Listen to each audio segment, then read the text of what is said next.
HTML tag নিয়ে আজকে আমরা আলোচনা করব। আসসালামু আলাইকুম সবাইকে। এইচটিএমএল ট্যাগ হচ্ছে দুই ধরনের, একটা হচ্ছে কন্টেইনার ট্যাগ আর একটা হচ্ছে এমটি ট্যাগ। তো কন্টেইনার ট্যাগ বা ধারক ট্যাগ এবং এমটি ট্যাগ অর্থাৎ ফাঁকা ট্যাগের বেশ কিছু আলাদা ইউনিক বৈশিষ্ট্য রয়েছে। তো আমরা একটু পার্থক্য আকারে দেখব। এখানে কন্টেইনার ট্যাগ বা ধারক ট্যাগ হচ্ছে ওপেনিং ও ক্লোজিং ট্যাগ রয়েছে, তাকে বলা হয় কন্টেইনার ট্যাগ। তাহলে ফাঁকা ট্যাগ কাকে বলে? যে ট্যাগে শুধুমাত্র ওপেনিং ট্যাগ রয়েছে কিন্তু কোনো ক্লোজিং ট্যাগ নেই, তাকে বলা হয় এমটি ট্যাগ। তো খুব সহজেই আমরা উদাহরণ দেখলে বুঝতে পারবো। এখানে প্যারাগ্রাফের জন্য কন্টেইনার বা ধারক ট্যাগ আমরা নিয়েছি পি, স্ল্যাশ দিয়ে ক্লোজিং ট্যাগ দিয়েছি। এখানে কোনো লেখা ইটালিক লেখার জন্য আই ট্যাগ ব্যবহার করতে হয়, যেটা হচ্ছে একটা আমাদের কন্টেইনার বা ধারক ট্যাগ, যেখানে স্ল্যাশ দিয়ে আই ট্যাগটা ক্লোজিং হয়েছে, অর্থাৎ স্টার্টিং ট্যাগ এবং ক্লোজিং ট্যাগ দুইটাই আছে।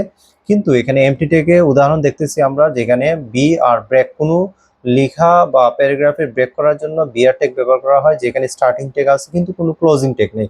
আইএমজি অর্থাৎ ছবি সংযুক্ত করার জন্য ওয়েব পেজে আইএমজি ইমেজ, যেখানে আমরা ট্যাগ ব্যবহার করি এমটি ট্যাগ হিসেবে, কিন্তু ইমেজের কোনো ক্লোজিং ট্যাগ নেই, অর্থাৎ স্ল্যাশ দিয়ে ইমেজ ক্লোজ করা যাবে না।